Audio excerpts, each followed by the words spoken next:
Hi, everybody, and welcome to our TAD Talk series. My name is Elizabeth Daly, and I am the Executive Director of the National Foundation of Swallowing Disorders. We're very excited to have you here today to learn more about how implementing informed consent with patients with dysphagia can be helpful. When I last checked, there were about 2,000 registrants from over 28 countries. So welcome everybody who's joining us today. Before we begin, I want to thank those of you who have made a donation to participate in this webinar. This webinar is unique in that we have partnered with the Dysphagia Outreach Project. For those of you who may be unfamiliar, the Dysphagia Outreach Project is a nonprofit organization that provides free dysphagia supplies like thickeners and formula to those in financial need. All donations received for this webinar are split equally between our two organizations.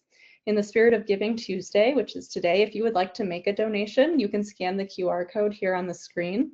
Again, any donations that we receive through this QR code will be split equally between our two nonprofits. I would like to recognize Bracco Diagnostics for their unrestricted educational grant that allows us to continue our TAD Talk series free of charge. And I would also like to take a moment to recognize our educational sponsors who have helped our webinar series grow significantly over the past decade. This webinar is available for 0.2 hours of ASHA CEUs, which meet the ASHA Ethics CE requirement. Our CE provider for this webinar is the Swallow Training and Education Portal. As many of you may know, there is a significant cost to offering ASHA CEUs, and STEP has kindly offered to cover this fee for our organization today. For those of you who have not previously joined our virtual events, please note that you will be muted throughout the presentation. We encourage you to ask questions at any point during the presentation using the question box in your GoToWebinar toolbar. There will be plenty of time reserved at the end of the presentation for your questions. For those of you interested in ASHA CEUs, please note that these are only available for the live broadcast. Following today's webinar, you will receive a survey, and it's required that you complete this survey by December 8th in order to receive the credit. For those of you who complete the survey but do not need or want ASHA CEUs, we will provide you with a certificate of participation. And now it's my pleasure to introduce today's speaker, Hillary Cooper, a speech-language pathologist and the co-founder and president of the Dysphagia Outreach Project. In 2024 alone, Hillary and her team provided over $70,000 worth of supplies to more than 400 families in the United States, which is an extraordinary impact for a grassroots organization dedicated to supporting those affected by dysphagia. Hillary is a DRS Career Research Development Scholar and the recipient of the 2025 ASHA Impact Award, which recognized her meaningful contributions to this field. It's truly an honor to collaborate with Hillary, and on behalf of the NFOSD board, I'd like to thank you for all that you are doing for our community. And with that, Hillary, I will turn this over to you here. Give us just 1 second while we flip screens. Thank you so much, Elizabeth. Thank you for the warm welcome. Thank you, everyone, for attending. Thank you to the board and of NFOSD, all the volunteers and contributors who've helped to make this event happen. I am super excited to be here with you today. So let's get going. We have a lot to cover. There we go. Can you see my slides? Not yet. It's loading. Hold on. Okay, sounds good. Technical difficulties. There we go. Yep, now we can see it. Second time's a try, or is the Good to go. I can do this. Awesome. So today we're going to talk about implementation of informed consent for texture-modified diets. This is an area that is really exciting to me. I know a lot of people have seen lots of great content out there on the fact that we need informed consent, but how do you actually do that? That's what we're going to be covering today. So these are my disclosures. This is our time-ordered agenda. We have a lot to cover in a very short period of time, so we better get going. Our learner objectives, by the time we're finished today, I really hope that you're able to accurately define at least 2 ethical or clinical justifications for engaging in informed consent discussions for texture-modified diets. I also want you to be able to identify and select at least 3 different practical strategies for implementing informed consent in our dysphagia care. And then I want you to be able to explain the purpose of 2 or more of the handouts. Yes, there's more of the handouts that you're going to be getting today for free as part of being in this webinar that helps support shared decision making in conversations about diet texture modifications. Before we get too far in, I need to give a big red flag disclaimer. I am not a lawyer. I'm a speech pathologist. The information that is in this webinar is not to be construed as legal advice. If you are going to implement anything that you see in this webinar, please consult with a lawyer if it's going to be like a facility-wide or corporate-wide change. If you're in a country that is not the United States, the laws that I'm talking about may not pertain to you. So make sure that what you're implementing is relevant to the laws in the country where you reside. And within that, even states may have different laws. So make sure that you're reaching out to legal consult if you have questions about whether what I'm talking about today applies to you.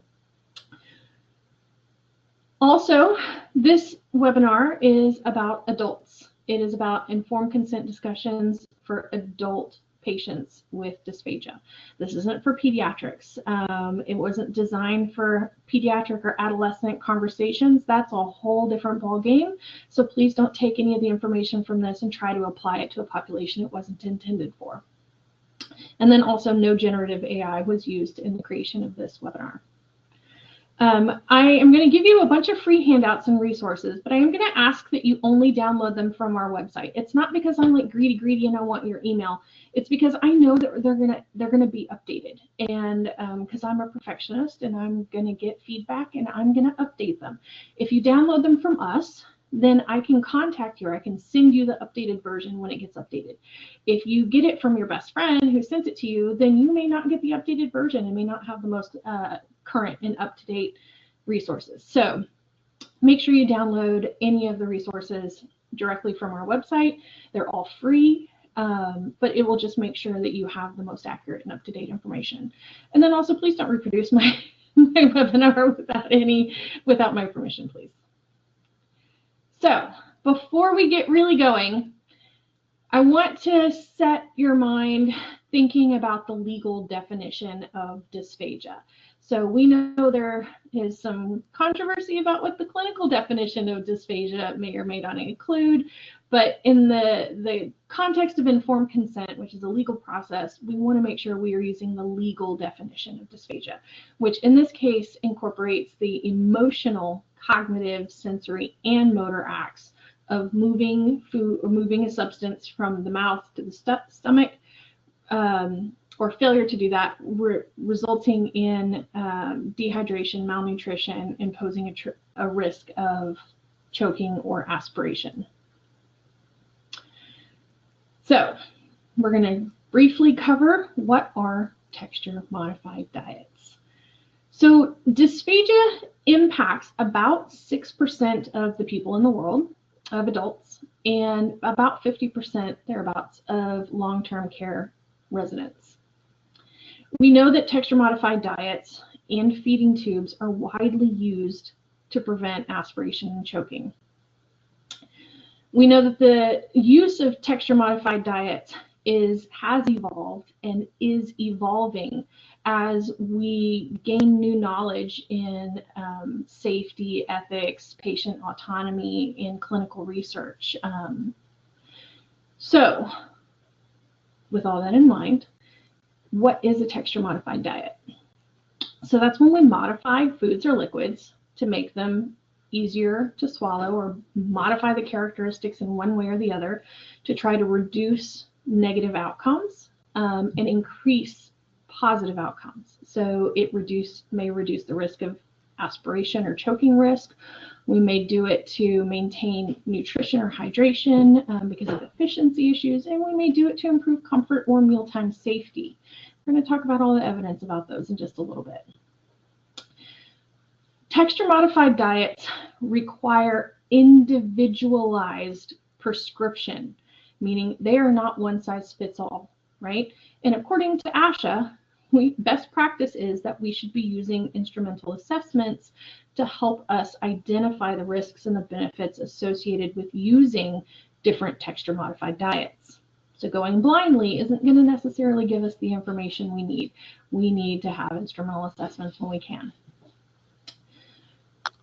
We are going to be using IDSI as the definition for the different texture-modified diets that I'm talking about today. IDSI was founded in 2013 to kind of unify the terminology globally about the different textures and how are they defined and calculated. It defines 8 levels ranging from thin to regular solid, and it uses standardized testing methods to increase consistency and safety across different facilities, residences, home care, and manufacturers. These are some examples of some of the liquids. I didn't include slightly thick because it's really hard to visualize slightly thick with a picture. But yes, these are our liquids and these are our solids. In addition, feeding tubes are one of the most drastic forms of texture modifications. Feeding tubes have actually been used since 1550 BC. When they used to use them for barley milk and oats to feed people who were gravely injured or sick. Recommending alternative means of nutrition and hydration is within the scope of a speech pathologist. However, we do not place the tubes. We collaborate with the care team so that we can identify the best way to get nutrition, hydration, and medications into our patients. Our ethical code requires that we do interdisciplinary care practice and that we also weigh the risks and the benefits and the patient's values when we make these recommendations. You notice I don't say decisions because we're not deciding for them. We are making recommendations for them. There's different types of feeding tubes, ranging from short-term feeding tubes to longer-term feeding tubes. And they're different tubes are used for different purposes, and they're usually when the risk of aspiration or malnutrition and dehydration outweighs the risk of oral intake or lack of oral intake. So in my experience, the use of texture modified diets has kind of become this sort of pivotal talking point, right? And it's like a pendulum. And I think a long time ago, we were thinking, oh, everybody should have thickened liquids. It's fine. There's nothing wrong with that. And everybody was getting thickened liquids. And then the pendulum swung and it's nobody should get thickened liquids and nobody should be on texture modified diets. And that's just outside of our scope. We shouldn't be doing that. And in actuality, ethical practice is somewhere in the middle. So I think it's really important as we go through the rest of this webinar to really think about it's not one extreme or the other. And I want us to think of texture modified diets as a tool that can benefit some patients, harm other patients, and is up to us as clinical practitioners to provide education on those risks and benefits specifically targeted towards each unique patient. So let's talk about risks and benefits. So there is a lot of research that has happened in the texture modified diet world in the last few decades, right? But there's still a whole lot we don't know. When you go out and about in your journey as a healthcare professional, you're going to run into someone undoubtedly who's going to say something like, there's no proven clinical benefit to texture modified diets. And in a sense, they're right, because the evidence as to whether or not texture modified diets prevent certain outcomes, adverse outcomes like pneumonia, for example, doesn't look super great right now. But why? Why is that? So here's my theory for what it's worth. And you can take it or leave it. And I'm probably going to make a few people mad today, but as Sam always says, just kind of is what it is. So let me give you a hypothetical scenario. Imagine that you work in an emergency room. And in that emergency room, there's an unwritten but well-established culture in place where every single patient that is admitted gets a cast, you know, like a plaster cast. No one knows where this unwritten rule came from. It's just the way they've always done it there. So that stroke patient that just came in, yeah, they get a cast. The patient that came in with altered mental status, 100% they get a cast. And that patient who came in with a broken femur, oh yeah, definitely a cast, right? So one day your administrator comes in and says, hey, I got some questions about how y'all are using casts. You see, y'all have been spending a lot of money on casts, and the utilization rate of casts is way higher than other buildings. So it's impacting our productivity and our patient satisfaction measures. So I don't know if the utilization of casts is appropriate. So they say, let's do a research study and let's look at the safety and efficacy of using casts to reduce adverse events. You following me? So your results show that not only are casts not effective at reducing adverse medical events, they're actually making things worse. So why is that? I mean, in our literature review, we identified lots of evidence that showed that casts are effective. So how did it all go wrong? How did my results show such crazy bias? Well, unlike with cast usage, where we know that casts are effective, if they're used in certain ways in certain populations, with texture-modified diets, there's no defined and accepted decision-making tree or protocol for using texture-modified diets.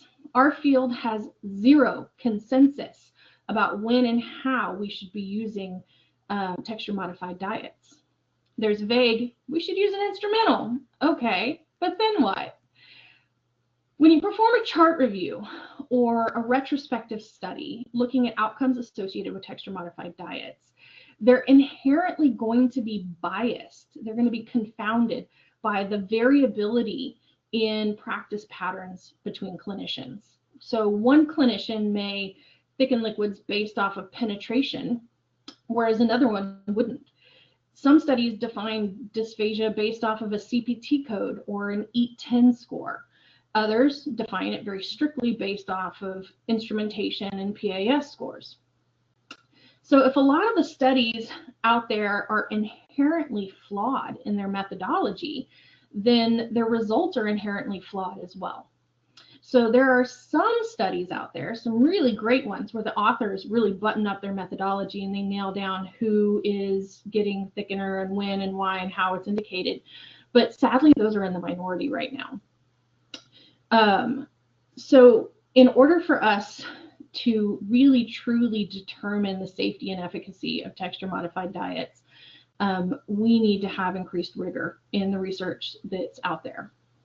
And maybe one day that increased rigor will lead to an actual consensus on who should be using them, when, and how. So this is a quote from a really popular lit review that I see shared around a lot of the social media groups. It says, in conclusion, our systematic review meta-analysis found that there was no significant difference in pneumonia between those who used modified diets and those didn't.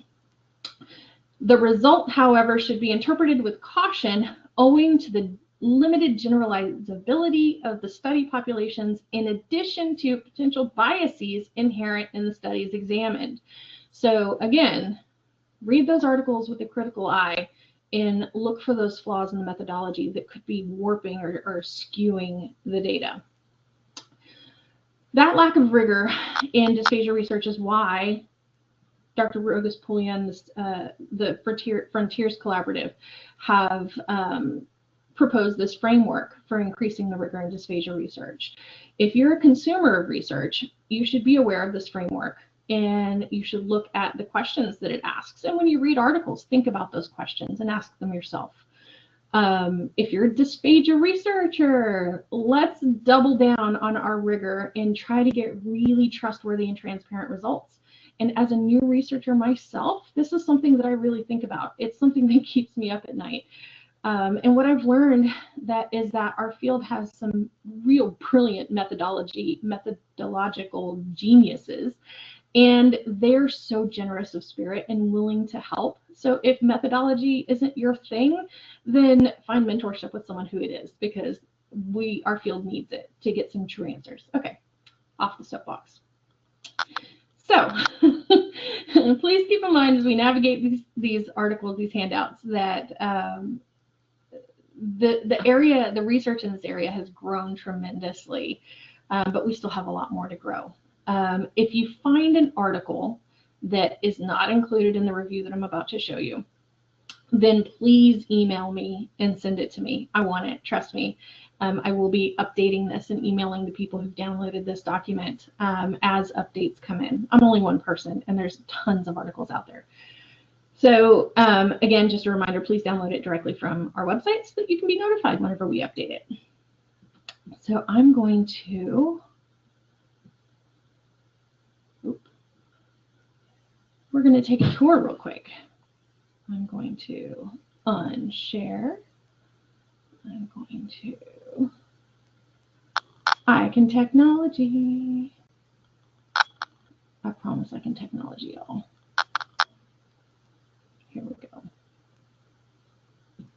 Now I'm going to share a different screen.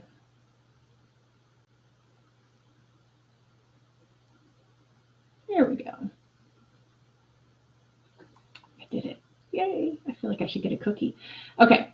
So this handout that I've created is sort of a summary of the risks and benefits of thickened liquids and texture modified solids. I have not included feeding tubes yet. I do plan to add feeding tubes, just haven't gotten there yet.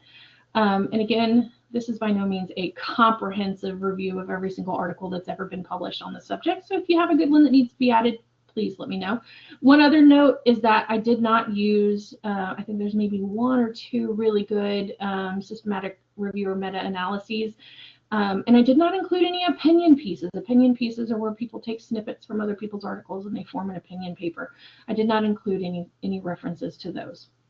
These are all actual studies that are in there with participants and methodology and all of that. So basically, we have the list of benefits. Again, I'm not going to go over every single one of these because you guys are going to have this to download. So I'm just going to really quickly scroll through it. So we include the risks or the benefits of modified thickened liquids. So one of the things I see frequently saying, being told out on social media land, is that there are no proven benefits of thickened liquids. Well, maybe we don't know that they reduce pneumonia. That's still, the jury's out on that one. But there are some specific benefits that patients may have if they're carefully chosen. So again, it's a tool, and it's our job to decide whether or not we are going to use a hammer or a screwdriver to build a house, right? So this is just a list of what's out there that I have found. Again, it's not comprehensive. So please, please send me those articles. I would love to make this more than 17 pages long. So again, just risks and benefits, and then we have our references. So I'm not going to go too much more over that because we have a lot to cover. Let's go back. Look at me technologying like a pro. I feel so proud of myself. Okay, where were we? We are going to continue on. Let's see. I say I can technology. I spoke too soon, y'all. I spoke too soon. Resume slideshow. There we go. And it's not working. Now it's not even that. It's my Word. Or PowerPoint is being weird. Let me know, Hillary, if there's anything I can do to help. No, it's just not letting me switch. So I'm just going to reopen my PowerPoint. Give me one second. I apologize. For some reason, when I closed out of presenter view, it didn't shut the big screen off. So easy peasy. We got this. Okay. I mean, is it a webinar if you don't have something funky go on, right? Not one of mine anyways. Okay. I'll use this to mention something quickly. If you're calling it from a phone number, we will not know that. And so please email me if you don't receive the survey within the next few hours after the webinar ends. That's my only comment. All right, it looks like you're up and running again here, Hillary. Good deal. Awesome. And were there any questions while we're taking a hiccup break? I don't see any urgent questions that have come in right now. Good. Awesome. Well, I'll just carry on. Okay. So now that we've kind of summarized and I've given you a resource on the risks and the benefits of at least thickened liquids and solids for now, or modified solids, we're going to go into the meat of the problem, which is ethical care as medical providers. So we're going to briefly talk about the 4 principles of biomedical ethics. If you've attended an ethics talk before, you've probably heard these words, but we're going to go over them in the context of informed consent for texture-modified diets.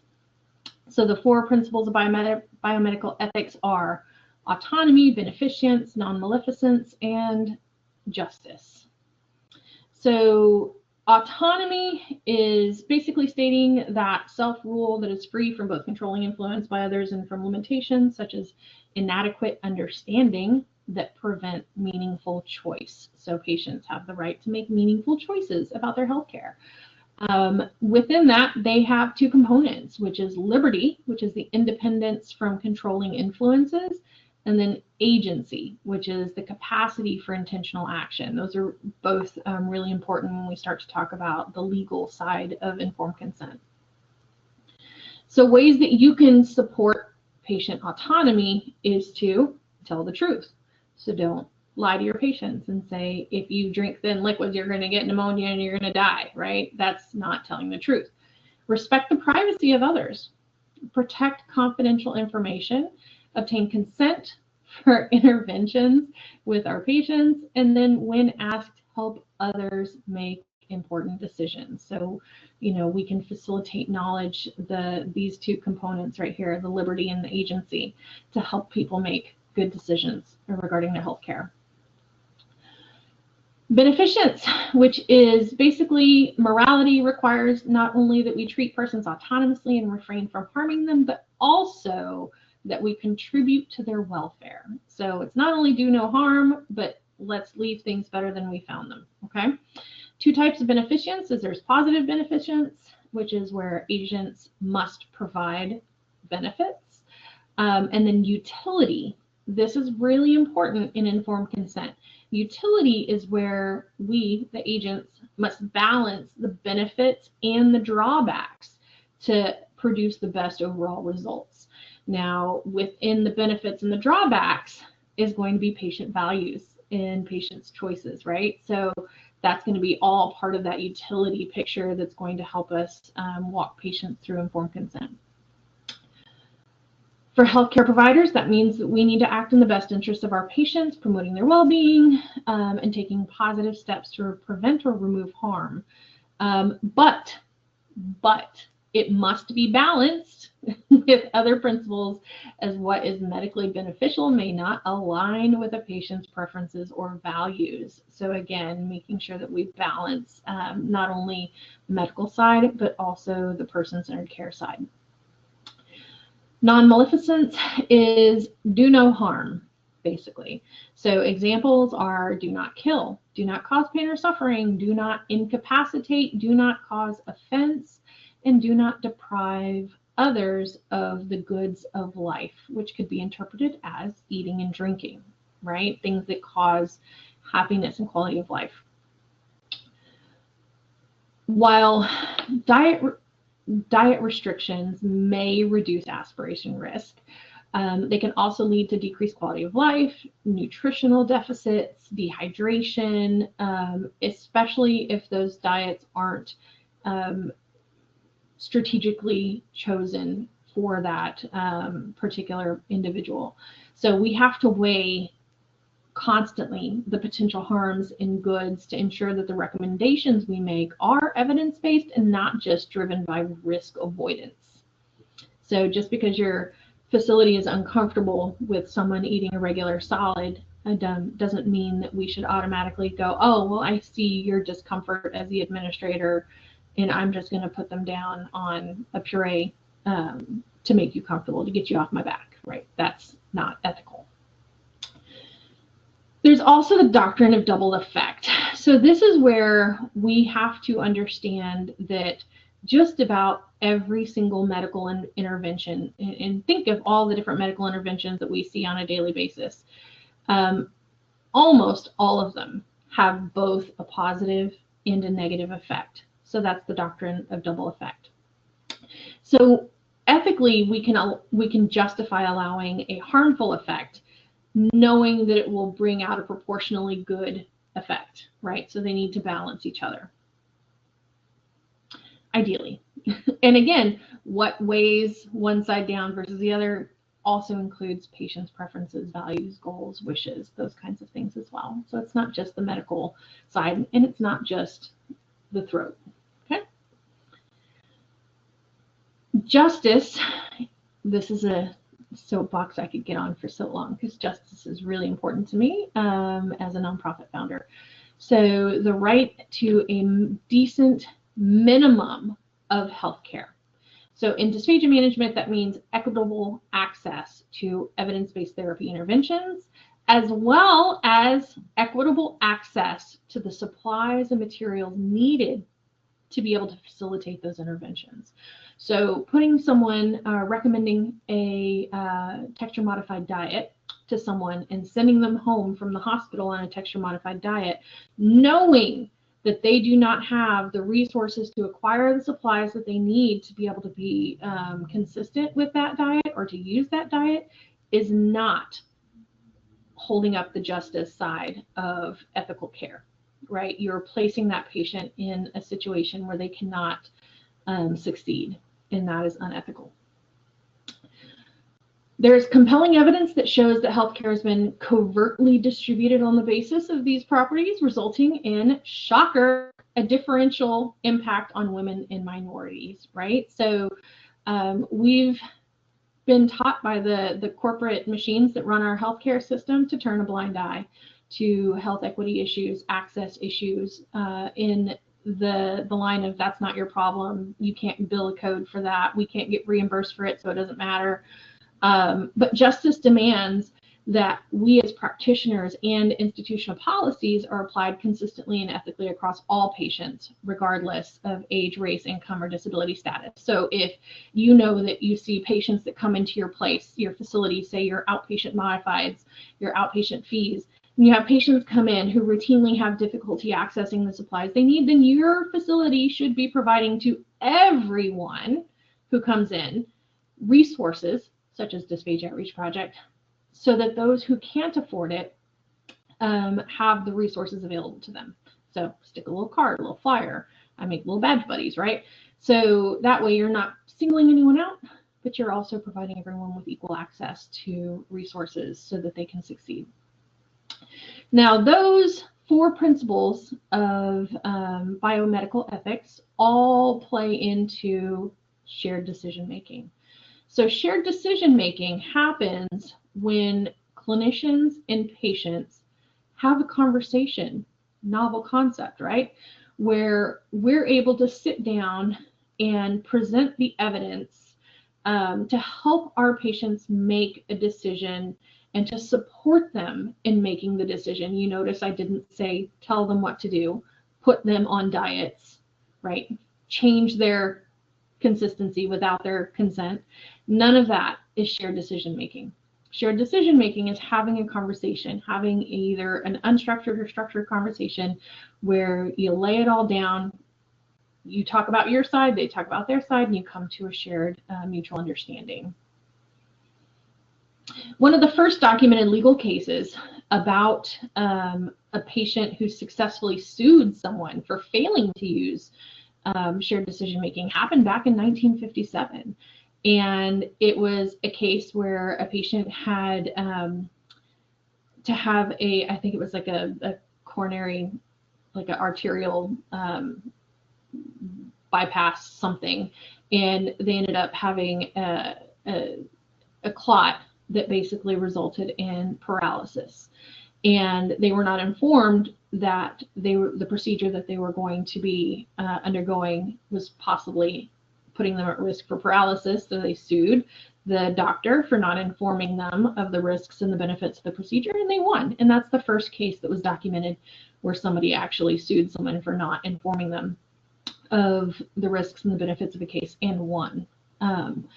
So a physician in that argument in the paper that was written by the judge, or the judgment, the judge said a physician or practitioner violates his duty to his patient and subjects himself to the liability if he withholds any facts which are necessary to form the basis of an intelligent consent by the patient to the proposed treatment. So if we are putting people on texture modified diets, we are failing to inform them of the risks and the benefits of a potentially harmful intervention. Potentially helpful, but also potentially harmful. Shared decision-making was officially defined in 1982 in the President's Commission report for the study of ethical problems in medicine and biomedical and behavioral research. It basically stated that shared decision-making is a collaborative process between the provider and the patient that emphasizes patient values, preferences, and autonomy, and that informed consent is a minimum, y'all. Informed consent is the floor, not the goal, right? The goal is true, ongoing, collaborative, patient-driven care, right? That's so far away from where we are practicing lies right now that it seems like sort of a fever dream, but that is the goal. So informed consent, y'all, that's the floor. That's the bare minimum. We have to watch out for coercive shared decision making. So as speech pathologists, we may have opinions, and those opinions sometimes come across in ways we may not mean to, but our tone or the wording choices we use can inadvertently or on purpose coerce a patient into making a choice that they wouldn't have otherwise made. That is coercion. That is an ethical violation. So our language, our tone, our words may convey risk or fear of risk. It may imply guilt or urgency.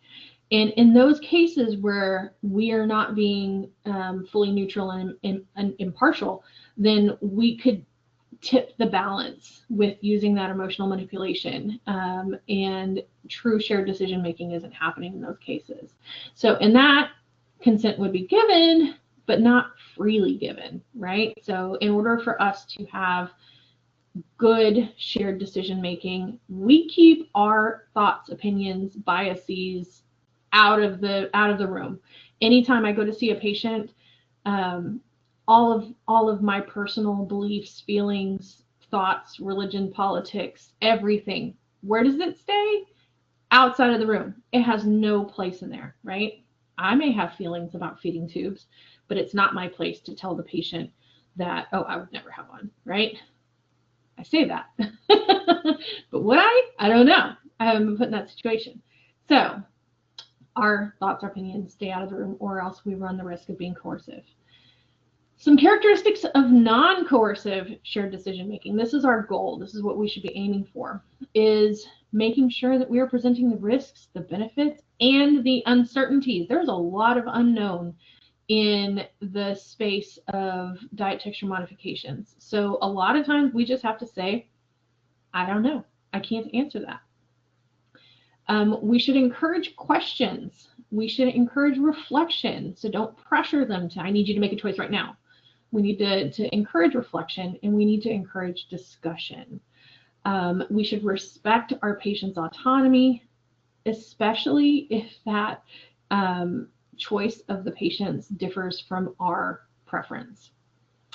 And it's something that we should work towards building trust and long-term rapport. And if you can't build that with a patient, you're lucky enough to have another provider that you can refer them to, awesome. If not, then maybe you need to take a step back and look at what you're bringing, what baggage you're bringing into the room, and that is interrupting that. And or whether it is your baggage or whether it's the patient's baggage that's interrupting that, because it can go both ways. So there are times when shared decision making may not be required. So emergency medical decisions that need to be made to save someone's life. If they're unconscious in the ER, obviously, unless you have a advance directive on file for that patient, the general understanding is that you help them, you provide treatment unless otherwise documented. If the patient or the representative cannot collaborate in the process, now if you're talking about long-term care situations and the patient themselves cannot collaborate or participate in the process, there is a surrogate, and you have to find the surrogate. We'll talk about that in a minute. But that's one of the ones that was mentioned in the literature. You don't engage in shared decision-making when the living will or the durable power of attorney states something explicitly. So if a patient's living will, durable power of attorney, advance directive says, I do not want a feeding tube, then it could be considered coercive because they've already made their decision at that point. So you have to assume that somebody had the informed consent discussion with them back then, that you should not recommend that intervention because they've already said they do not want that intervention, right? So we have to trust that the patients know. Why does this matter in dysphagia care? So dysphagia care involves very emotionally, functionally complex decisions. Usually dysphagia does not occur in a silo. There are other comorbidities, there are other health problems, cognitive problems, family dynamics, cultural considerations, language barriers. There's so many different factors that go into how we provide care for our patients with dysphagia. And we need to recognize that our clients or families may feel pressured to agree with our recommendations, depending on cultural preferences or cultural differences. Maybe if you walk in there in a lab coat, they see the lab coat, they assume you're a doctor, you are therefore an authority. Yes, ma'am, whatever you say. Yes, sir, whatever you say, I'll do what you say. Because that's the way they were raised in the culture, to just say yes to the perceived authority person. So with ethical shared decision making, we really need to pair that clinical expertise with the client's values and lived experiences in order to come to the table and have true dialogue. Were there any questions? We do have a few questions here, and I think I'm going to try to summarize a few of these together because I think they're the same question. How do you respond when there's a patient or a family member that says, you're the professional, you're the expert, what would you do in this situation? I all the time, and I tell them, I would love to be able to tell you what to do. However, that's not my job. My job is to tell you option A and option B or option C, and make sure you understand them, and then make sure you make a good decision. Like, that's my job. My job is to educate you. And then I'll ask them, like, if you're having a hard time making this decision, is there somebody that you trust that you could talk to about this, whether it's someone's spouse or child or pastor or counselor or whoever it is that's in their family, or in their immediate surroundings, whoever it is in their little pod, right, that they feel comfortable bouncing those ideas off. That's who I'll defer them to make that decision. I will not say, oh, I won't make the decision for you. I can't make it for you. I'm not allowed to do that. Sounds good. So and that's how I respond when that happens. Okay. Somebody just followed up with a question to that said, what do you say when they choose you to be that person, saying, I trust you to make this decision? You just say, I can't. I can't. Okay. It's not allowed. It's against the rules. I wish I could. I really wish I could, but I can't. It's the rules. unless they like provide, you know, you as their durable power of attorney, then you shouldn't be treating them anyways. So there's like layers to that. Like under no circumstances is that a yes. And so I would just tell them, I wish I could, but I can't. I'm so happy that you value my opinion, but I'm sorry, but I can't do that. Do I have time to ask one more quick follow-up here? Okay. How would you approach a situation where the family is choosing an option that goes against a patient's written wishes, but they're unable to make their decision, and so now their healthcare is activated, their healthcare power of attorney is activated, but the family is not choosing what the patient had wanted? So always follow the documentation. And if it becomes a question of who's got the legal right to choose, that is way above our pay grade as speech pathologists. So I would say defer that to your ethics team or whoever is in charge of that in your facility, because that is definitely outside of our scope. So that one goes up the chain of command. That's what I would say, because our job is to make the recommendations and then educate on the recommendations. Our job isn't to sort out who has the legal right to choose and then who's overpowering who. That's all legal stuff that we don't get paid, frankly, nearly enough to deal with. Yeah, excellent. Thanks, Hillary. Mm-hmm. I'll let you back to it here. Awesome. All right. So where did informed consent come from?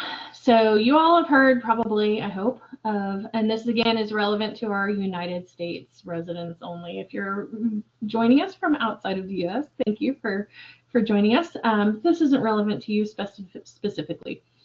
So the Patient Self-Determination Act of 1990 was a really tragic bill, actually. It came about because of a very tragic situation where Nancy Cruzan was in a car accident and ended up in a persistent vegetative state for 5 years. And her parents basically stated that they didn't feel that she would have wanted to live that way.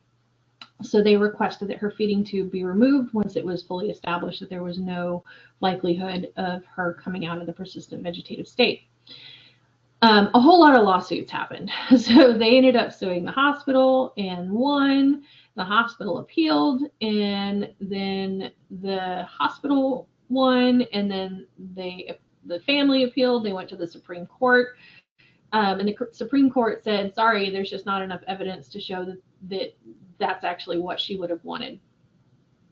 So they ended up gathering that evidence. They ended up digging through all of Nancy's friends and writings, letters, interactions with people, every bit of evidence that they could gather to show the Supreme Court that that isn't what she would want. She wouldn't have wanted to continue living in a persistent vegetative state. Then they were able to show that evidence to the court. The court said, all right, cool, you proved your case. And on December 14th of 1990, her feeding tube was removed and she passed away shortly after. So it was a big deal in the news at that time. As a result of that, the media storm around that case, the Patient Self-Determination Act, which has kind of been floundering, in committees and trying to get passed as a standalone bill for some time, was added to a budget reconciliation package, as we do, and it went into effect in December of 1991. So it applies to all hospitals, home health agencies, hospice, long-term care facilities, and health maintenance organizations that receive reimbursement by Medicaid and Medicare. It basically says the patients have the right. Oh, Elizabeth, I'm sorry, I don't see that. What's that? Something pop up? Oh, probably something in the chat. I was just sharing a comment that somebody had put in with everybody because I thought it was worth sharing. I'm sorry if that distracted. No, I was like, was that a question? You're good. Perfect. Okay, so the Patient Self-Determination Act of 1990 makes sure that patients have the right to facilitate their own healthcare decisions, right? That's that autonomy part. We have the right to make our own choices. We have the right to accept or refuse medical treatment, and we have the right to make an advance directive. That legislation gives our patients the right to refuse treatments based on their personal values and beliefs. As a result, we, in those settings that I mentioned before, are legally obligated, and this is not anything new, this has been around since 1991, we are legally obligated to consider the patient's wishes when we make medical recommendations and document accordingly when they refuse. So part of the Patient Self-Determination Act of 1990 is that we have to inquire whether the facility has to inquire whether a patient has an advance directive and then make a note of it. Usually it's on the very front of their chart, something very visible so that you can see it. Facilities and providers have to provide education to their staff about what advance directives mean. So if somebody is a do not resuscitate, the facility and staff has to educate, or the facility has to educate the staff on what that means. Healthcare providers are not allowed to discriminately admit or treat patients based on whether they have an advanced healthcare directive.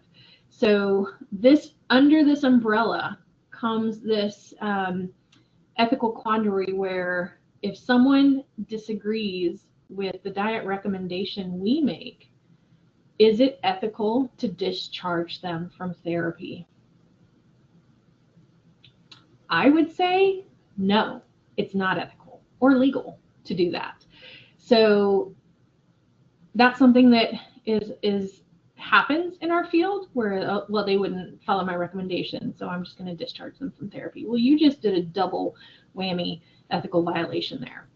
So you did not engage in shared decision making, because clearly if they're not agreeing with the diet that you're recommending, then that conversation failed somewhere, right? Because informed consent comes to a decision, an agreement, one way or the other.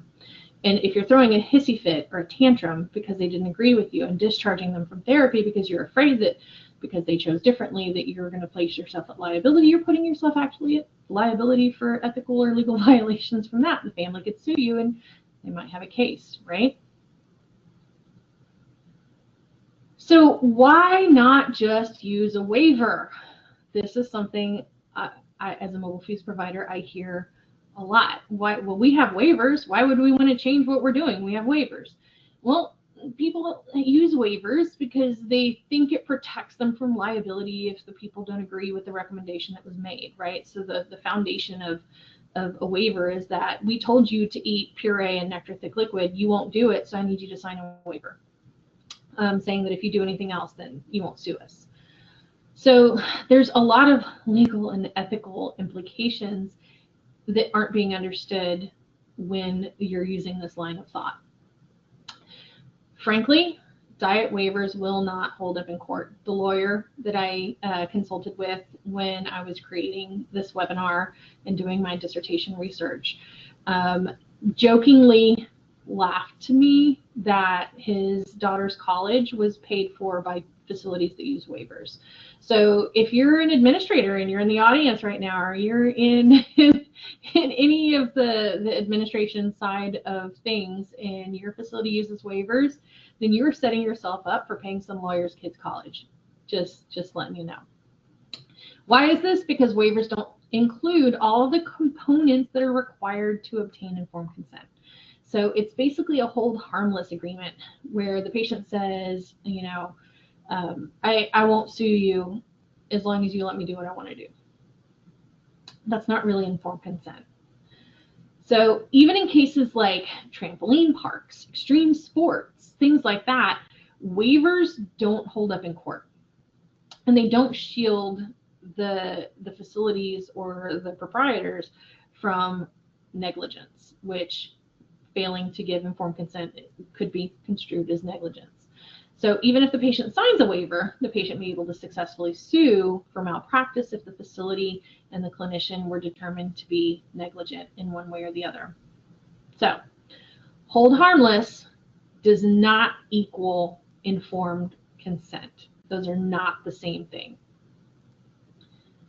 So actual informed consent has some essential components that set it apart from a waiver or from shared decision-making conversations, right? There's a formal process of informed consent. Informed consent is not a document. Documentation is involved in informed consent. But informed consent itself is a process, not a paper. So now we're going to go over the components of informed consent. Capacity assessment, disclosure of information, voluntariness of the decision, and demonstration of understanding. So capacity is a tricky one, and I'm sure everyone in the crowd has situations you can think of where you may have had a patient that you did not feel had the capacity to make an informed decision on their healthcare. What do you do when that happens? How is capacity determined in the legal system, or in the healthcare system? I'm sorry. So competence judgments serve as a gatekeeping role in healthcare by distinguishing persons whose decisions should be solicited or accepted from persons whose decisions need not or should not be solicited or accepted. So basically, can they make a good decision? How do we figure out who is able to make a good decision? So this is a really great resource, which I will give you the link to, Elizabeth, when we're done, so you can email it out to everyone. But it is a wonderful, wonderful resource on all the different factors surrounding capacity. So for the purposes of this webinar, we are going to be talking about capacity as it relates to medical decision making. So there's lots of different types of capacity. There's capacity for driving. There's capacity, to be held liable in the court of law for a crime. There's different types of capacity. We're talking about the capacity, the ability to make a healthcare decision, a good decision in healthcare. So who determines whether a patient has the capacity to make an informed decision about their healthcare? This is a question that I get a lot as a mobile fees provider when these situations come up. So I've been beta testing the form that I'm going to give you guys at the end of this for a little over a year now. And this has come up many times where, the person who is their own, deciding agent is just very ill. They have extreme altered mental status. They're not able to make a solid, rational decision because of various reasons. Maybe it's because of, global aphasia that's impacting understanding, and other factors related to that. So it comes up, whose job is it to figure it out? And a lot of times the facilities will try to throw it back on the speech pathologist.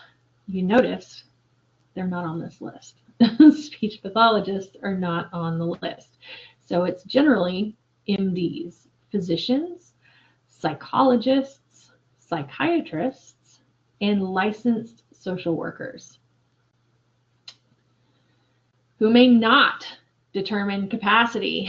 This is also just as important. SLPs, occupational therapists, physical therapists, audiologists, nurses, nurse practitioners cannot determine capacity. Family members of the patient, okay? So family members of the patient cannot say this person can't make a decision.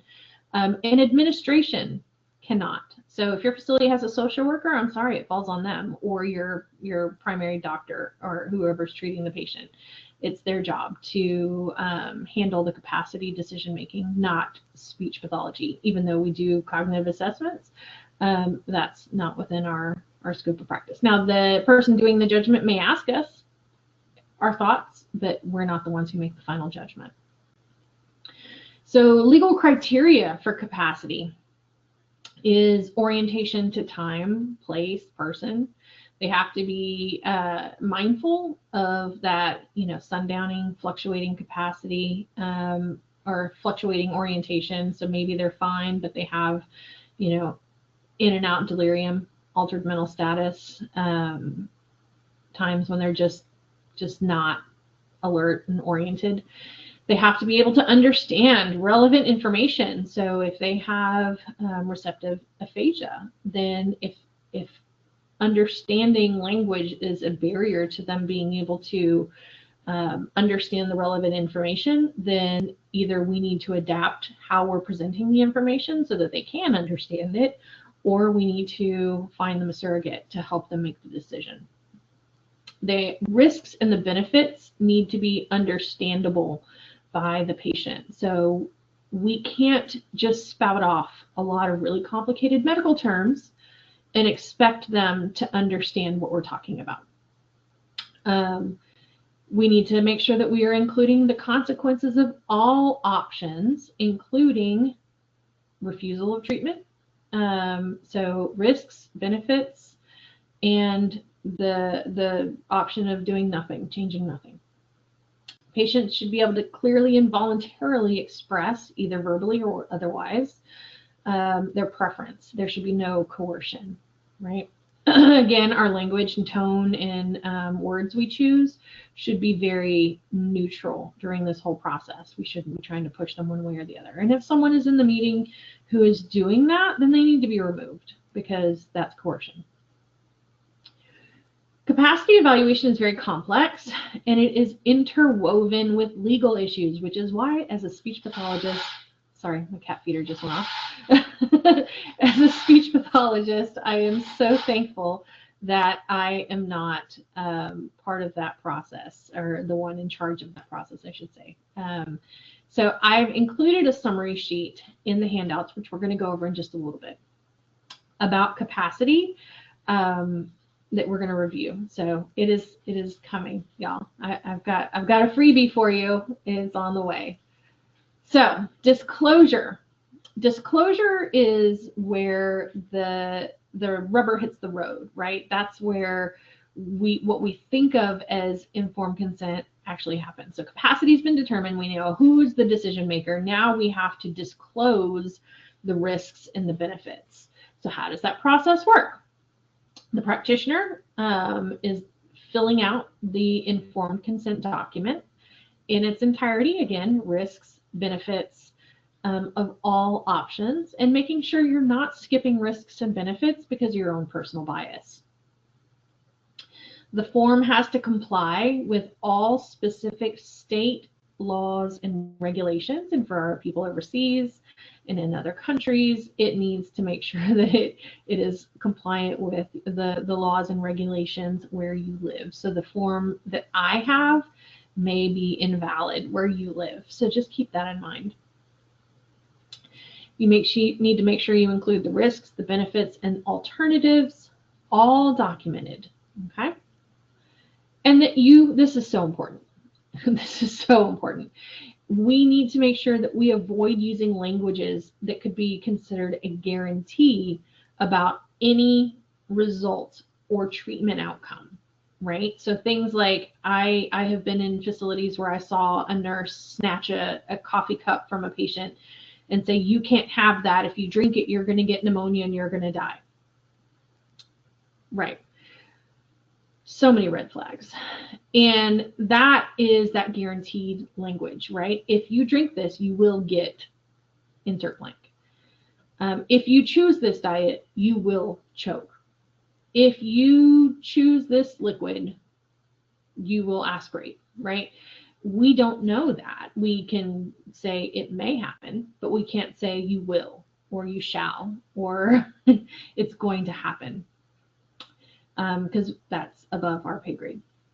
So again, information has to be presented in plain English that is understandable. I recommend, for best practice purposes, that we try to make it understandable at about a 5th grade level. If you're in an area with very low literacy or health literacy or language barriers, you need to make sure that that information is not presented in plain English, that is presented in whatever language that the person you're speaking with or working with uses, right? So you may have to bring in your transliterators to translate the document into a different language so that it is presented in plain language for that person. You should make sure that you are not presenting the information with bias. I keep saying that. You notice that this is a theme, right? We shouldn't be presenting the information with our own bias. This is not our decision to make. We are just the educators. Our job is to present the options and let them choose. And then this is something else that is also really, really, really important, is that we utilize decision-making aids, like visual aids, when needed to facilitate understanding. And don't worry, I got you. So I actually created a handout for you. That's a free handout. If you go to dysphagiaoutreach.org/shop, you can find it. It is a printable decision-making aid that you can cut, laminate, make into cards, and then put those cards in decks. You can put it on rings. There's so many ideas. And I know that that is just one visual aid. If you out there in the audience have an idea for a different type of visual aid that you would like to see for these conversations, let me know. I will make it for you. And I will put it so that everybody can have it. Or if you make one and you want to submit it to us to share to people, please let me know. I would be happy to put that out so that other people can benefit from that as well. So the one that I created is one type of visual aid that can help facilitate understanding. Voluntariness is vital. So at this point, we've gone over the risks and the benefits of all options in a neutral, unbiased, non-coercive way. And after all of that is presented, we have to let them know that their decision is theirs to make, right? It is their decision to make, not mine. Like we just talked about, it's not my decision. I wish I could, but I can't. I can't make this decision for you. And that they have the right to change their mind at any time.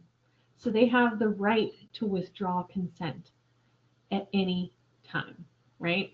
And then to change their mind. It may drive you up the wall as the practitioner and the care team. It doesn't matter. That's their legal right. They have the right to change their mind as often as they want.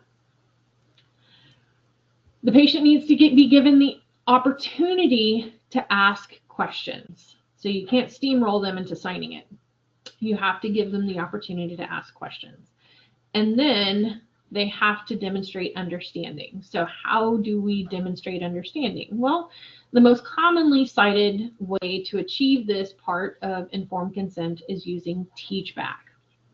I'm sure many of us speech pathologists are familiar with teach back, which is where we ask them, hey, I just gave you a lot of information. Can you tell me what are the risks and benefits for option one? This is where those visual aids that I made you can come in handy, because maybe they have that stack of cards that they can flip through and really kind of use them as an aid to understand and to review those risks and benefits. What are the risks and benefits of number two? What are the risks and benefits of option three? And if they are unable to demonstrate teach back or to demonstrate understanding, then you may need to reassess capacity or figure out a different way to get that understanding from them. Because if you can't demonstrate understanding, you can't attest to informed consent being taken place, and a lawyer will have, another semester of college paid for their kid. So make sure that we're doing our best on that. Okay, good stopping point. Any questions? I feel like I just went over a lot. Yes, we have a lot of questions. I figured, yeah, that just covered a hot button topic right there. Yes, a lot. I'm going to group a couple questions together because I think they're similar. Some comments coming in from the audience saying that recognizing that speech pathologists are not determining capacity, but do you think there's a role for that? Could that be something that's changed in the future given how much knowledge SLPs have in communication and cognition. What are your thoughts on that? So I think that I would want to get paid a whole lot more than I get paid to be on that team. If you saw all those people with their, except for the poor social worker who just got saddled along because that's her job. Everybody else has like super high paying, like advanced doctorate, doctorate degrees with, then some, right? I personally think that they need to pay us more to start wading into the legal realm of things. When they reimburse us with a CPT code for that, then I would be willing to do it. But that's my personal feeling. Again, I feel like we do have a place in that our observations about the cognitive functioning and the receptive language, the expressive language functions of a patient are relevant in determining capacity. But as far as being the final one to make that call, I don't know that, unless we go to like a doctorate degree as the minimum standard for speech pathology, I wouldn't see that ever holding up in court. Mm-hmm. Excellent. Thanks, Hillary. I do think there's a role for SLPs to be involved for communication, patients that might have communication deficits and assisting them with figuring out ways to communicate that. But yes, I think more training and would be appropriate for that. A couple of questions here, some clarification. In our documentation, should we ever be saying recommending this, or the recommendations based on assessment are these? Or should we just say these were the options that were outlined? How do you document? So I actually have a question to your question, which is, where does it state that we only give one option?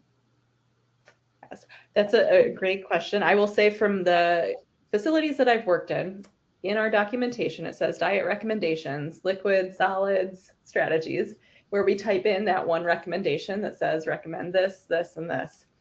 Is that wrong? Is that common? What are your thoughts? Oh, it's common, like the one, because that's the way it's always been done.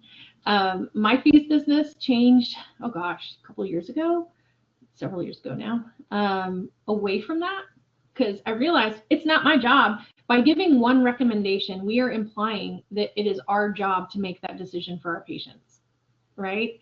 We are taking away the ability to have an informed consent conversation with our patients when we only provide one option, because that's not, the option is like, do what you're doing or do what I say, which is valid. So I include, when I write my fees reports, I include multiple options. I'll say option one, and I'll put in parentheses based off of the fees and dysphagia consultation, right? So the dysphagia consultation means I have a conversation with the clinician, with the patient, and then the fees, and kind of come together with like the most middle ground recommendation. And then I'll include at least a couple others. I try to include at least 3 recommendations now. So one will be whatever they're on. If they're on regular thin, then regular thin is going to be one of their options. So I'll typically have like sort of the middle ground is the option that I recommend, and then I'll have something more restrictive and then something more liberal. And depending on the situation, again, it changes based on the situation. So, I have had cases where I've had 4 or 5 options, and it's like, wow, there's just not a great choice right now. So, it's here's some different configurations that you could try and the risks and benefits. And it's not my job to decide which one your patient gets. My job is to identify the options. And that's how I view it. Do you ever categorize those options as, for optimal swallow safety based on assessment, or for quality of life purposes, or do you just straight out the options? I list out the options, but then I also include a list of the risks and the benefits with each option. So, if I feel like one is more skewed to the other, I'll bold those in the list. I'll bold those words. So if one is like increased quality of life, then I'll bold increased quality of life to kind of draw attention to that. I don't see any reason why you couldn't do that,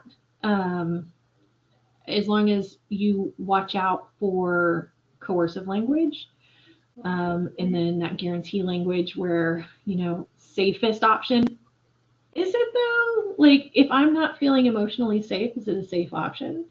If we're looking at Maslow's hierarchy of needs, which I have a pin somewhere, it's actually on my phone right here.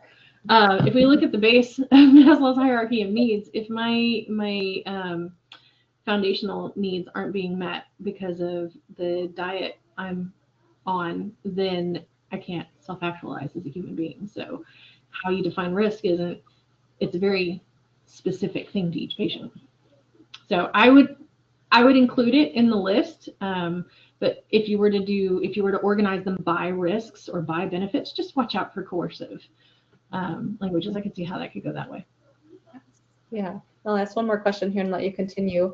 It sounds like some of these questions are asking we should never be using the word patient declined this recommendation because we're not necessarily recommending and patients are choosing, so they're not really declining what we're recommending. Is that true? They chose. Patient chose this recommendation, or patient chose to continue on their current diet. Patient was educated on risks and benefits, informed consent meeting occurred, patient chose to continue on existing diet, right? So I think thinking of our wording is like, it's just intrinsic in our field culture to sort of have that coercive, that they won't do what I say, so they're non-compliant, versus they're asserting their choice, right? So trying to avoid that stigmatizing language, where they refused, they're non-compliant, they disagreed with me. Okay, well, it's not your choice to make, so whatever. Like, make sure that we're using that choice language, that person-centered language, where it's like they chose this option. And if we're not doing that, if we are doing the I put them on this diet language, which is like fingernails on a chalkboard for me, is to hear a clinician say, I put them on puree.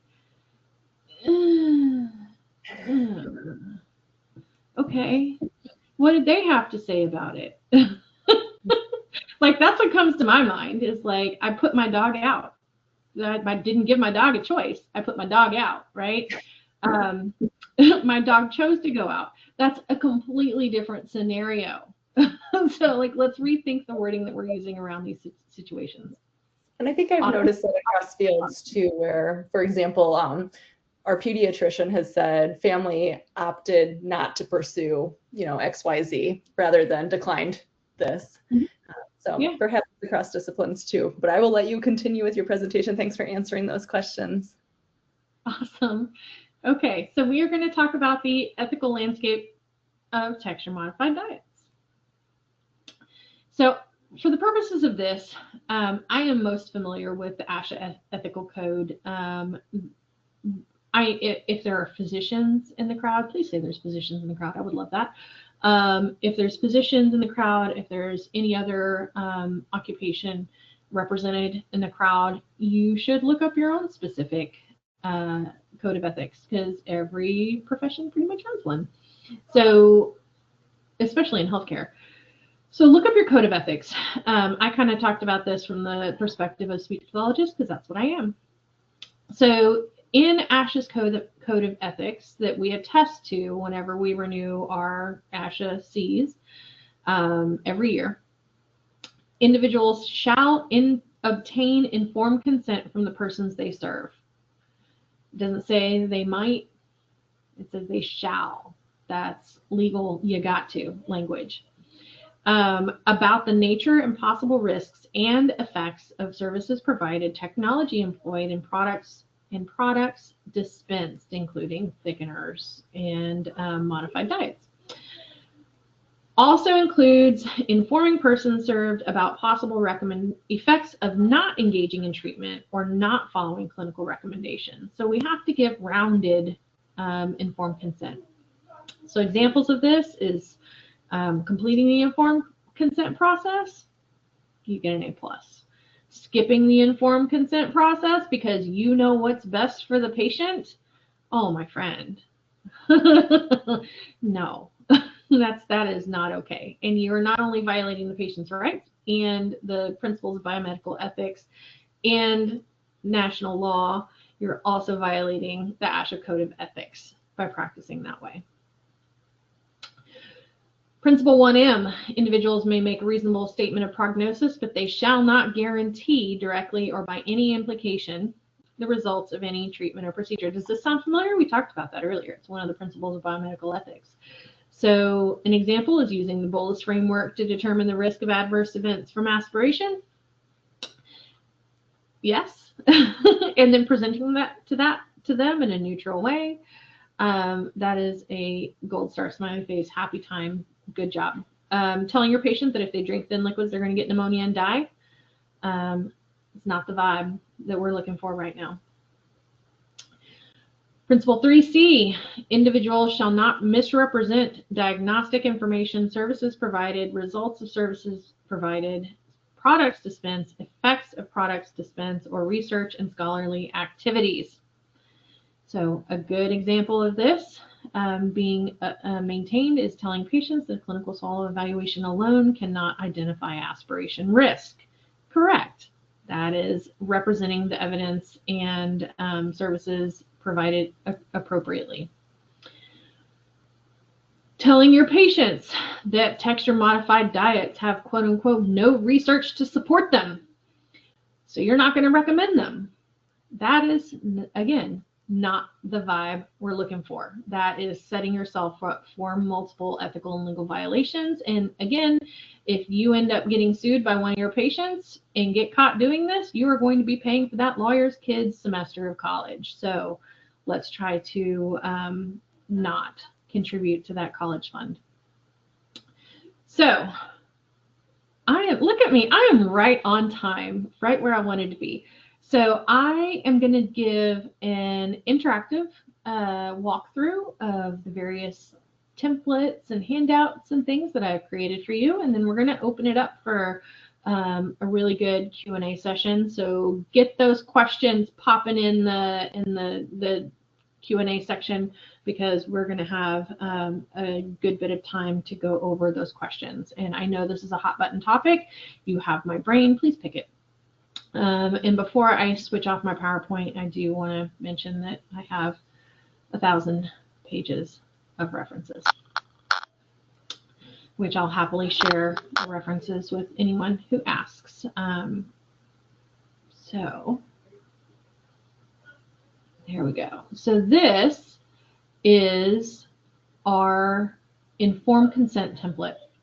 So this template I created, and I have been using beta testing it for a little over a year for my SLPs who are in the buildings that my fees business services today.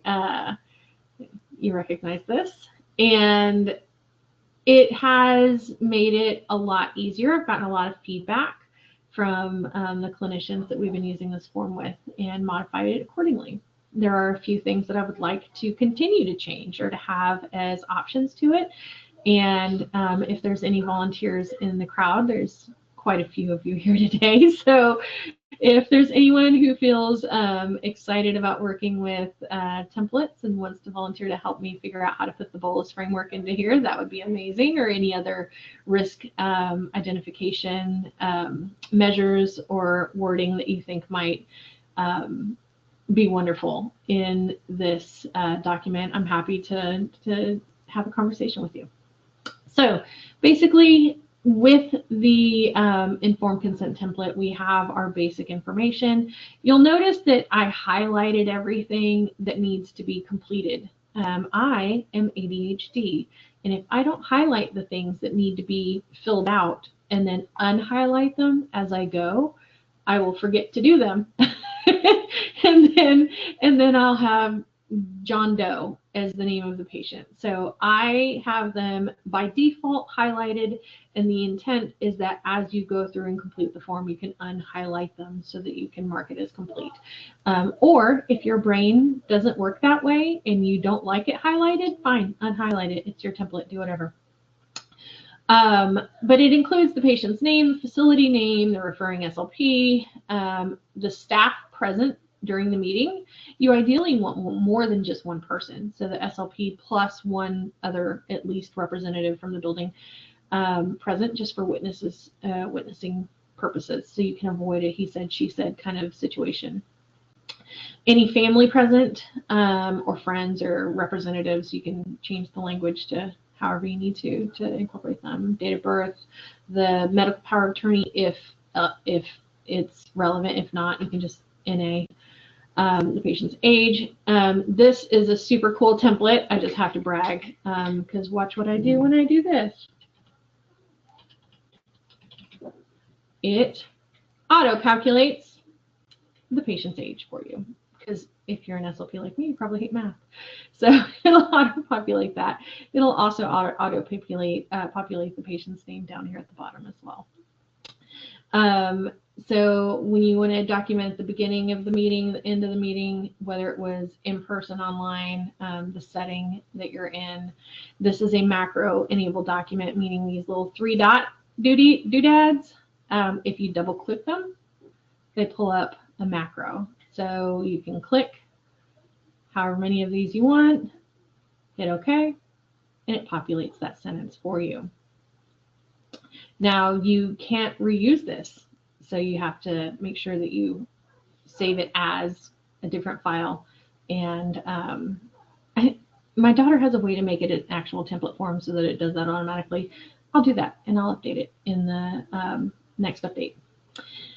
You can include pneumonia history, all of the relevant information, whether they've had a swallow study or not, whether they've refused one. You can put the patient's goal and wishes for eating and drinking, including comfort, prevention, risk prevention, or other, because sometimes it just doesn't fall within any neat categories. You can include the results of an assessment, either modified fees or clinical swallow. And then again, this is something that I would like to see improved, but it is what it is right now. I have prognostic indicators. These are based off of the predictors of aspiration pneumonia, the 3 pillars of aspiration pneumonia, and a few other of the papers that I found. But as far as determining aspiration prognosis, I base that off the 3 pillars of aspiration pneumonia. And you'll notice there is no pneumonia category. Again, I'm avoiding those statements of confirm whatever the like I can't guarantee that they're not going to get pneumonia, so I'm not going to put no and then have them get pneumonia and then be like, you told me I was never going to get pneumonia. So I either use high or low risk with this modality. Again, I think that this side could be tightened up, and I would love to do that. Call me. We can make it work. This is where, on my fees report, this is pretty much verbatim what is included on my fees report for the diet section. So diet and choice informed consent. The following options are available for the patient to choose from, utilizing a thorough informed consent process. And then I have a little blurb down here that says, because, you know, the patients have the right to choose and all of that stuff. So we have each option. We have different compensatory strategies that have been identified. We have a list of risks. We have a list of benefits, and we can go on and on. Then we do the demonstration of understanding. This is the teach back, if they were able to do it, yes, no, or other. And then the statement of voluntary decision making. And then we write down their choice. So option 1 is stated, option 1 with modifications, etc. And then the lawyer I spoke to recommended using a quote from the patient or their surrogate. So if they say, I want option 1, which is to eat whatever the heck I want to eat whenever I want to eat it, and their reason for that is, I don't want to eat that nasty dog food, then you quote, I want option 1 because I don't want to eat that nasty dog food, right? And then you put that in there. Everybody who's present in the meeting signs it. And this is the informed consent template. I have different versions coming out for you guys later. I will have a checklist version that's a little more unwieldy, but usable for people who don't have access to Word.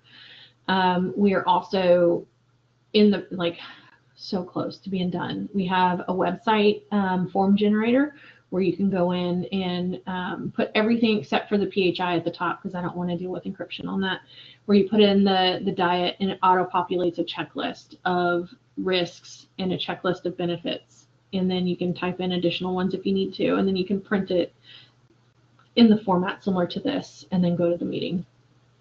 And then handwrite, you know, the other parts that are relevant. So there's some stuff coming out. If you have any other ideas that you think might facilitate making this process easier for you, please reach out. I would love to hear them. I would love your ideas. So the other resources I have created for you today, that's one. Again, all of these are available for free at the Dysphagia Outreach Project shop. There's other resources for free. You can sort by informed consent, and all of these are in there as well. I have a thickener product summary handout, which might be useful if you're not familiar with the different thickener products that are out there. These are products that are in the United States. I have not added slides in this one for international brands. If you'd like to volunteer and help me with that, I would love it. That would be amazing. Okay, so we have the benefits and risks. We went over that.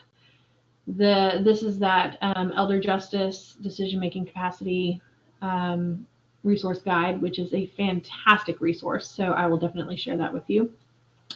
I've condensed that into a capacity assessment review guide. This is where it basically summarizes what we talked about in those slides just a minute ago. Who is responsible for capacity, who is not. So if you're in a facility and your administrator is, I need you to determine, you know, if you're a speech pathologist and they're saying, I need you to determine whether or not so-and-so can make their decision. You can print this out and take it to them and say, I'm sorry, I'm not a doctor. I can't do that. So this is a way for you to say, this is not just me being difficult. It's the law, right? It talks about what that process involves, and it simplifies that decision-making guide, because they're going to see this thing and then you go, oh my gosh, that's 50 pages long. 50 pages, I'm not going to read that.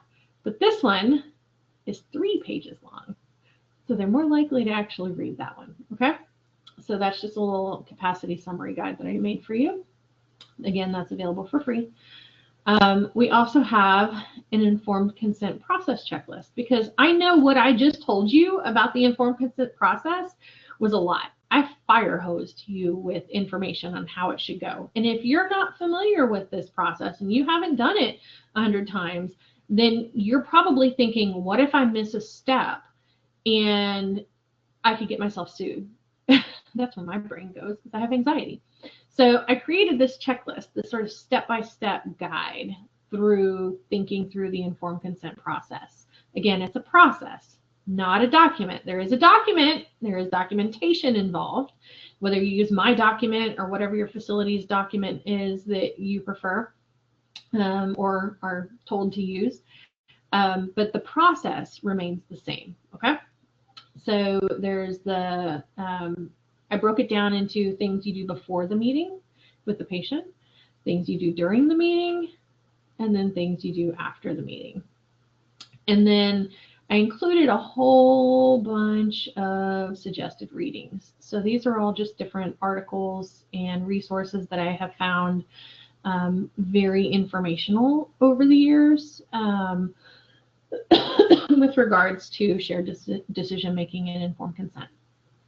So the last one, this is what I'm really excited about, and this is where you guys as creative individuals are going to come at me. I just know y'all are going to come at me with so many ideas, and I have some ideas that are kind of not really fully formed out, but there's so many different ways we can address this. We are a creative bunch of people as speech pathologists, and we love our printers and we love our laminators, and we are going to go to town with this. So this is the visual aid that I have created for y'all.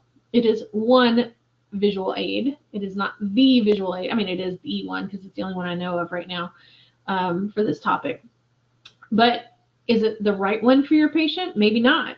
Maybe your patient needs something else. And We should have a variety of types of visual aids for decision making at our disposal, and having these conversations and using these aids can be part of therapy.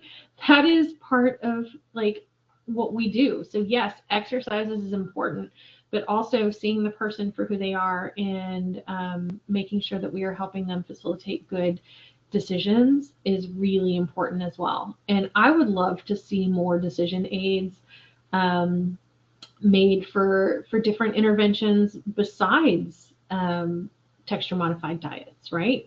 So this is just one. You'll notice everything is in layman's terms. If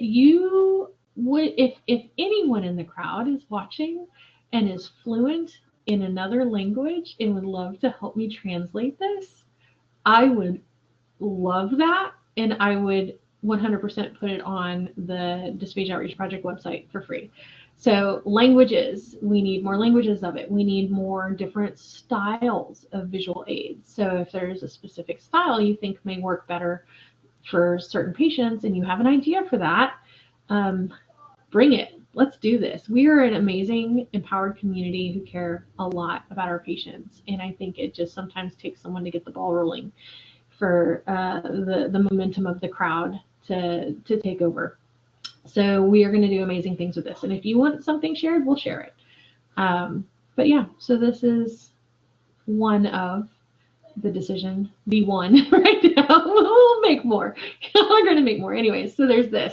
So that's all the resources I have for you right now. Again, there will be more. And the ones that we have will end up being updated and changed. So if you downloaded them, we'll contact you with the updates. So that's pretty much it for my spiel today. I would love to take the next 20 minutes to open up the floor and get some of those hard-hitting questions that I know are percolating out there. So yes, we have 20 minutes. I think we have 20 hours worth of questions here. Oh, Hillary, yeah. I'm so happy that I finished on time. I was like so worried about that. No, we have questions for days here. So let me just jump right in. What are your thoughts on the practice of providers that suggest changing a patient's code status to comfort care if a patient chooses a PO diet, even when they have a significant choking or aspiration risk? So I have big thoughts about that. Surprise, right? Now, I didn't address that in this lecture, but if you've heard me lecture on this topic before, I do cover that topic. And it is both illegal and so I kind of touched on it a little bit. So part of the Patient Self-Determination Act of 1990 is that you can't discriminately admit patients based off of their code status, right? So if a person is in a nursing home, and I'm assuming if you're coming to me with this scenario, then you're probably talking about a nursing home because that's where I see this happen a lot. If they're in a nursing home, they're admitted under insurance, Part A Medicare, or Part B Medicare typically, right? So private insurance. Sometimes you get the private pay people, but you're going to be one of those three. And so that's their payer source. And you're looking to switch them to hospice. Hospice is a different payer source. So you are discharging them from one and admitting them to another, hospice care. So that is discriminatory admission based off of someone's preference. You see where I'm going there? So if they have a qualifying diagnosis to get hospice care, cool, great. If the only reason you're pursuing hospice is because of diet choice, I hope someone sneaks the ombudsman's phone number, because that's so ethically wrong and illegal. That when you put someone on hospice, when they're on hospice, hospice does not pay for everything. Hospice won't pay for therapy. Hospice won't pay for, in a lot of cases, hospice won't pay for therapy. Hospice won't pay for certain medications. Hospice won't pay for certain living expenses and equipment and items, right? So you're not only taking away their ability in most cases for them to actually have therapy to get their swallowing better, but you're also potentially financially harming the family as well. So while you may feel like, oh, well, if they're on hospice and they choke and they die, cool, it's not on my back. That is just so ethically and legally and morally wrong on every single level, that I would very strongly advise that you push as hard as you can against that practice, because it's just wrong. Thanks, Hillary. And to challenge that thinking on the flip side, let's say you're working with a patient in acute care who's undergoing a lung transplant, they're severely aspirating. It seems to be the opposite in this case, where allowing them to choose to continue the PO intake is harmful also. I guess, how do you approach those situations? And do you receive, or I think from the comments that I'm seeing here, there's a lot of pushback from physicians on that. Right. So I think you have to, again, are we educating the patient appropriately? Are they understanding the risks, right?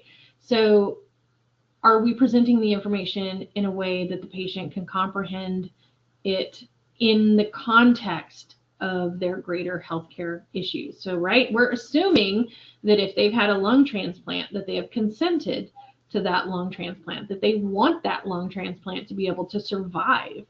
At that point, if you're having a lung transplant, it's not because it's not a vanity surgery. It's because you needed it to live. And if eating and drinking and aspirating could cause that to fail, then we need to educate our families on that. If the family says, I'm willing to do a lung transplant, but I'm willing to risk it failing because my personal value of quality of life is higher than my fear of this lung transplant failing, then we have to, respect their autonomy in that. It may not make sense to us, but our job, where we fall in this, is that we need to make sure that we did everything in our power to explain to them the potential ramifications of their decision, using every tool in our power as amazing communicators. And so that may mean spending the entire session with visual aid cards and really just sort of like mapping it out on a table with, like, here's option A. And maybe one of those cards is, your lung transplant failing, or you dying because of complications associated with, infection with a fresh lung transplant, right? So, those are hard decisions to have to make. And I think in acute care, that line gets a lot more gray. Like in long-term care, when people are going to be on these diets for a long period of time, it's a lot easier to kind of take that leisurely route through the informed consent conversation and make it happen. In acute care, sometimes you have to go hard and fast to save a life, and that's where those decisions are made. But I would definitely bring, your hospital ethics team on board with the information you got today, and think about, if this is a recurring problem, how, like, what parts of it, like maybe that could justify doing an internal study, and why does this problem keep recurring? Are we not explaining it well enough for the patient to understand? Are we using medical terminology that they don't understand? Are they just so sick and not feeling good that all they want is some sort of comfort, and food represents that for a lot of people, and that may be influencing their decisions? What factor is it that is causing them to choose something that could potentially, ruin or cause, major complications in certain health situations? So I think that's where we really need to kind of step back and look at that from the broader perspective. I hope that addressed your question. It does, yeah. Thank you for those considerations. And for me, one of the most important things that a mentor told me is that people can make bad decisions, and people do make bad decisions all the time. Like, I made one with my first marriage, so I mean, it's all fair. I understand the consequences that smoking can cause lung cancer, but there's certainly Right. people that are smoking, and so people, can understand the risks and choose those decisions anyway. My next question here for you is the Joint Commission looking for informed consent documentation in the EMR? Or do you know? I can't answer that. I can look it up for you though. I will look that up. So I have been living in, that's a great question for your ethics team and your compliance team. They would have the answers to that. I know in skilled nursing, at least, okay, so I'm going to give you my anecdotal evidence that I have is in skilled nursing in Louisiana, where I practice in South Arkansas. The state inspectors have had an increase in the last several years of tagging buildings because of placing patients on diets that they don't like, and not having documentation in the chart to justify. So I think, yeah, I don't see why they wouldn't, but I can't speak to JACO specifically. I think that's a great question for a compliance team or ethics team. Excellent. And I'll have to look that up. Awesome. Thanks, Lori. A question here about whether informed consent, a form would hold up in court. So let's just say, for example, there's a patient in skilled nursing. They have the capacity to choose that they want a full diet. They choke. They unfortunately pass away. The family sues the facility. If you have that informed consent documented, is there a risk? Is there liability? What could be the outcome of that? So I would say that I've read a lot of the lawyer that I was working with, Lions and Lions out of San Antonio, sent me a lot of case established cases on choking deaths and litigation in nursing homes. And Dennis Tanner has a lot of great work on that. I have his book right over there, looking at the different types of cases for litigation. And so what I would say is sometimes it's a magic bullet kind of issue where there's like one identifiable thing that went wrong that caused the event to happen. But to say that a single conversation in document would prevent you from all legal liability would be false, right? Because if negligence is found elsewhere outside of the control of the speech pathologist and the patient, then the facility is liable for, losing in a case like that. So let's say informed consent was completed, but the kitchen sends the wrong food, or they don't prepare the food appropriately, and that causes the patient to have the choking event, right? Maybe the diet for that patient says no soft breads, and they sent that patient a dinner roll or a peanut butter and jelly sandwich, and that's what they choked on. Then in that case, there was negligence by the facility, so the facility could be held liable. You as the speech pathologist, probably not, but the facility in general. So I would say that it is one way to establish some protection, but there's, no way to protect against everything that could possibly result in a lawsuit in these cases, other than everybody just doing their job at 1,000% every single day, which we know isn't realistic in a lot of institutional settings. So my advice to each and every practicing healthcare provider out here is, if you do not have a personal malpractice insurance policy, you should. You may have coverage through your employer, but if something like that happens where the kitchen sends the wrong food, the patient chokes, it's a big lawsuit, everybody's like freaking out, millions of dollars are possibly on the table for losses here. If you think that your company is not going to throw you under the bus to get away from losing that case, then you're delusional, because they will absolutely throw us under the bus for it.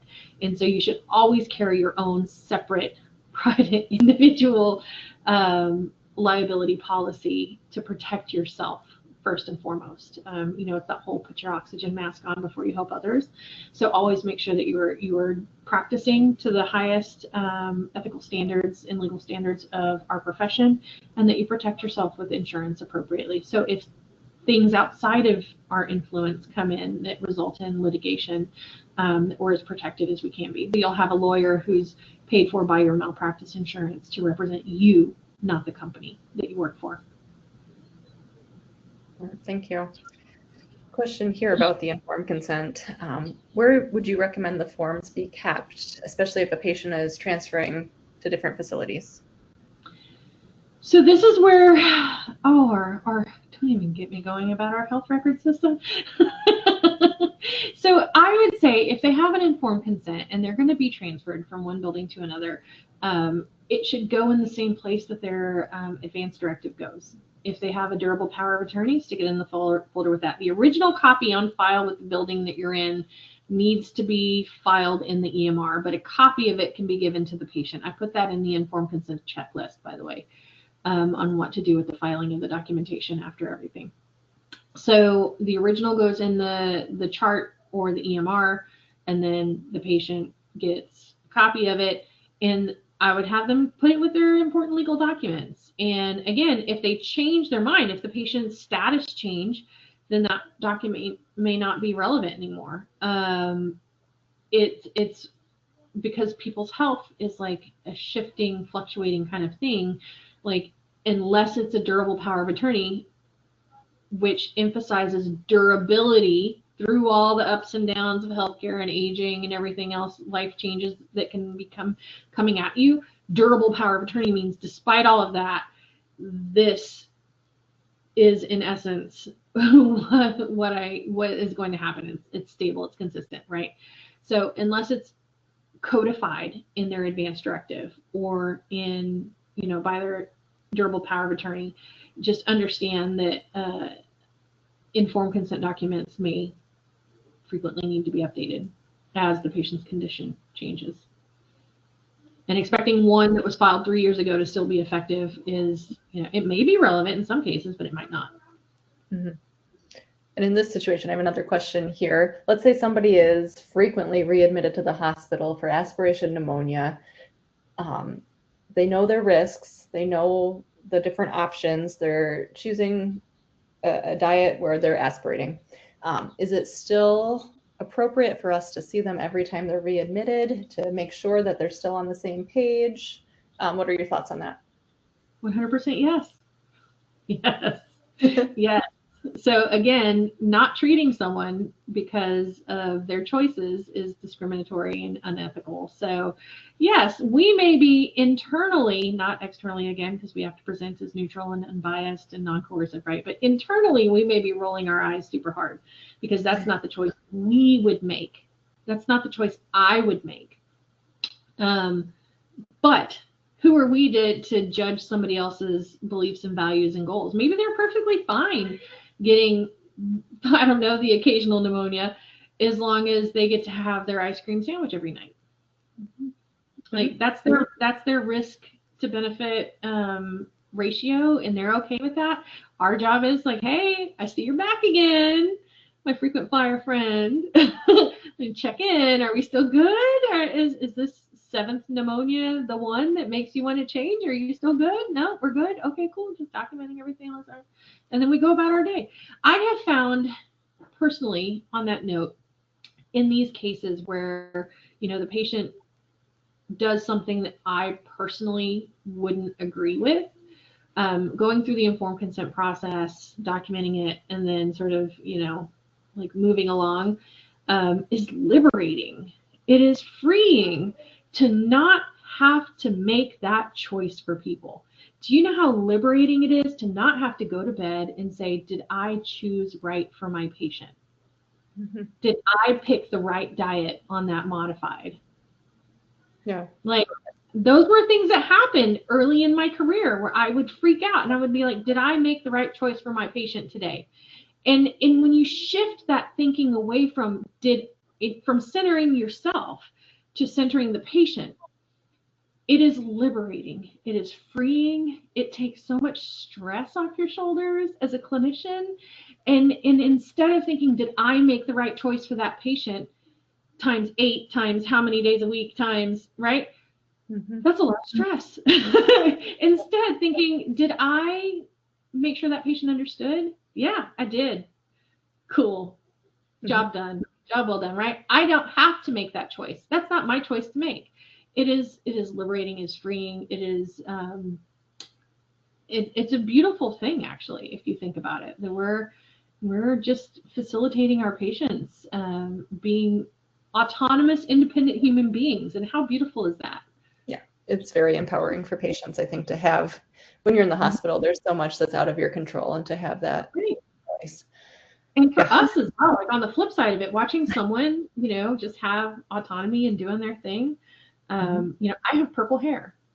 A lot of people in the audience would never have purple hair, but your like dislike or distaste or like unwillingness to engage in purple hair having isn't your choice for me. Like, you can't make that choice for me. That's my choice. My choice is that I want to engage in purple hair, so I'm going to do it, right? It brings me joy. Every time I pass something, I'm like, oh, it's purple, right? It's not a choice everybody would make, but it's my choice. And I think that we need to think about things that way in regards to diet texture modifications, because it's not our choice to make for them, it's their choice to make. And we are just the facilitators. Yeah. Let me throw this one at you too. There's several questions about time management. So, right, you're doing a swallow study, you're doing a FEES, the patient goes back to their room. You don't have time necessarily to follow up with them, to have that in-depth conversation, right? These informed consent conversations take some time to go through. It's not a quick 1-minute conversation and you're done. When can you do that, right? Because doctors often want to know, what are the diet recommendations right away? And you don't have, days or hours even to have that conversation. What do you recommend? So that's part of why I'm doing research. So I'm going to put in a plug. bit.ly/SDM research is I am recruiting participants right now for a study identifying facilitators and barriers to the informed consent process. Why? Because until we understand where things break down, we can't create solutions, right? So in the case of productivity and patient load and things, it's kind of a fairly obvious barrier, which is that we are understaffed, productivity is too high, and we're not able to give the patients the time that they may deserve or need. What are the barriers to that? How do we go in and like a scalpel surgically make change happen in a meaningful, positive, relevant way? It's not a simple answer, and it's not going to be a simple solution, but I think one of the things that I'm trying to do with my line of research, now that I've been hired by McDaniel College and have a lab forming, is researching ways to make it quicker and easier and more expeditious for you, the clinician, in the radiology suite, to have that quick and dirty conversation. Pulling a rad tech as your witness, or whatever you have to do to make that work, so that you can get those quick decisions implemented when necessary.